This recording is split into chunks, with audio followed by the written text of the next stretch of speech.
Hello guys, good morning. Welcome to Ram's Tutorial Educational. If you are new here to my channel, please don't forget to subscribe and hit the notification bell icon so that you're updated in our latest tutorial. Today class, we're going to discuss about rules of grammar. First, rules of grammar is that we're going to use active voice. In active voice class, remember every human language starts an active sentence with the subject or, meaning to say, it's the door. In English, the verb what's being done follows by the subject. If there is an object, that is the receiver of the actions. It comes after the verb.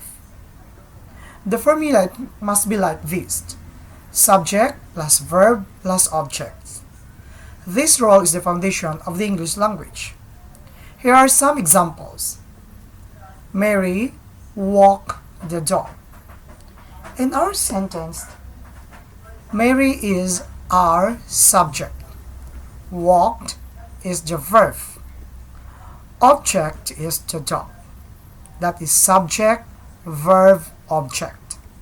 Second, the dog liked Mary. Third, I did not like the dog. These are what we called from active voiced. Okay, using subject, verb plus object. Second is link ideas with a conjunctions.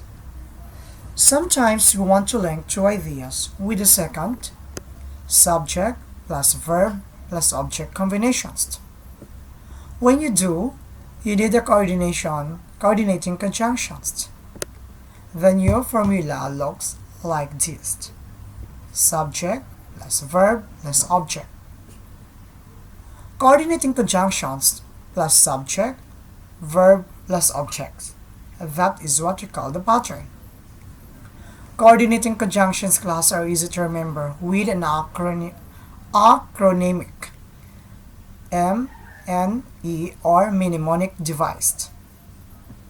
So for example, fun boys, for, and, nor, but, or, yet, so.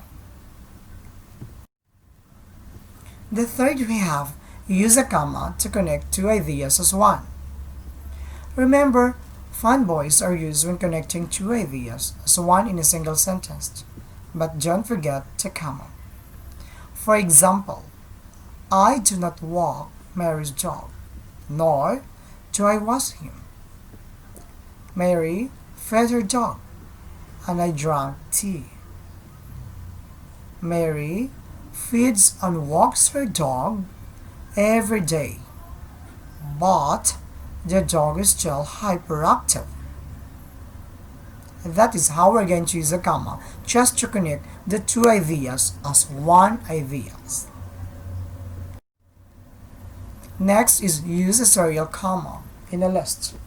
Remember, the serial in Oxford comma is a controversial rule for grammar.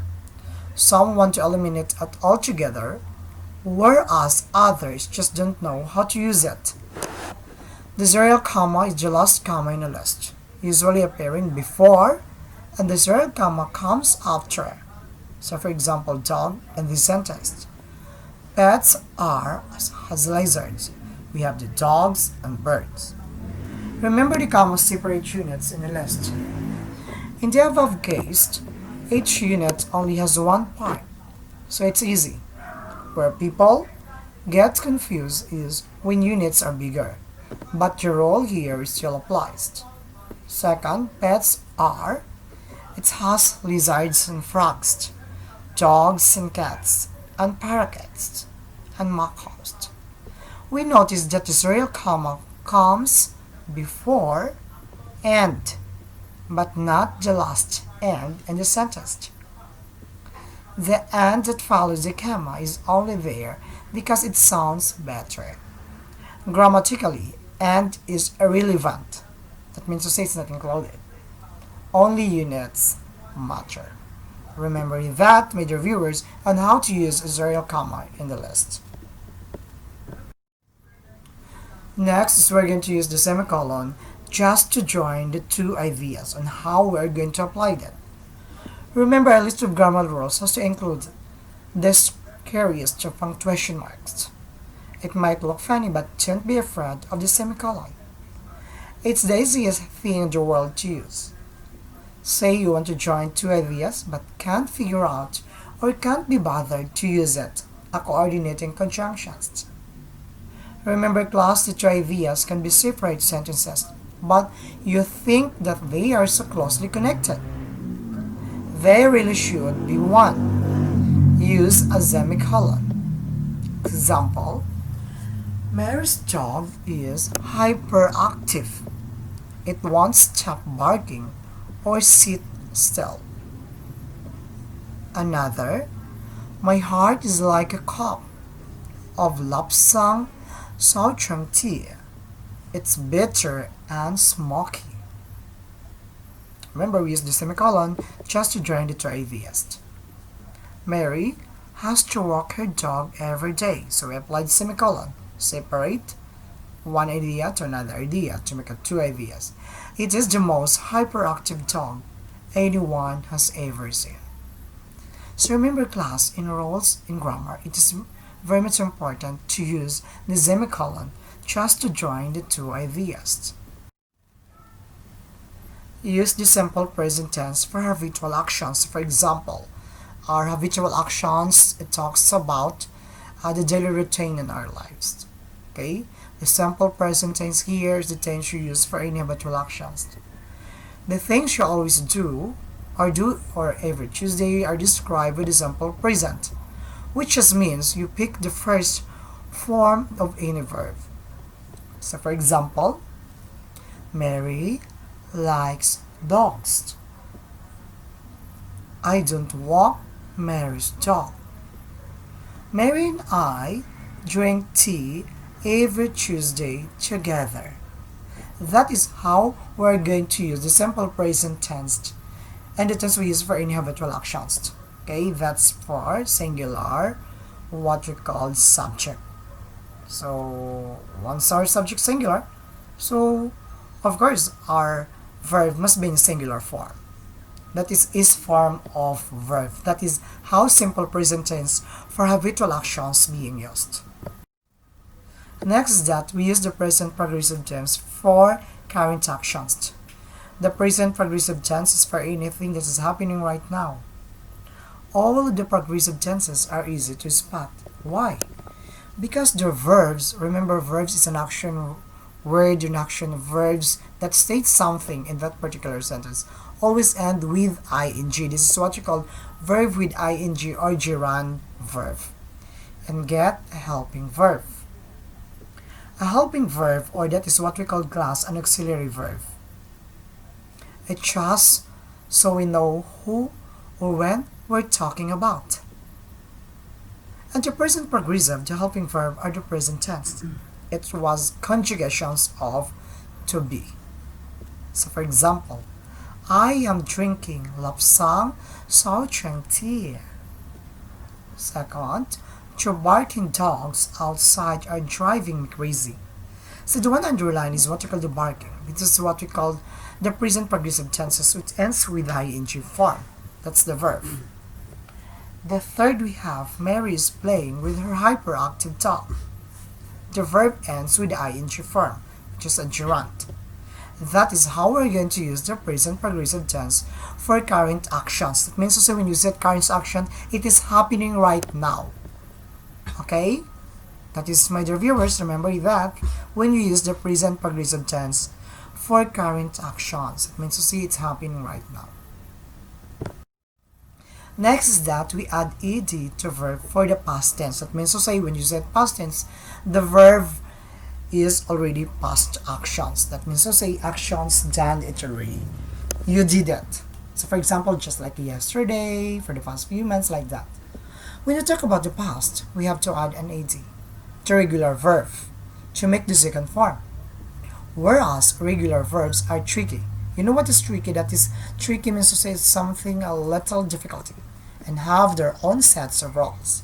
You know that Guys, remember in my what you call another blogs, and you saw it rather. Drink, for example, it turns to drunk. This is an irregular form of the verb in making their past form. But remember, when we add only ed, that means to say those particular verbs are regular verbs. Remember, we have two verbs, irregular and regular verbs. Irregular, it doesn't, when we form their past form, it generally changes their spelling. That is what we call them that their own sets of roles.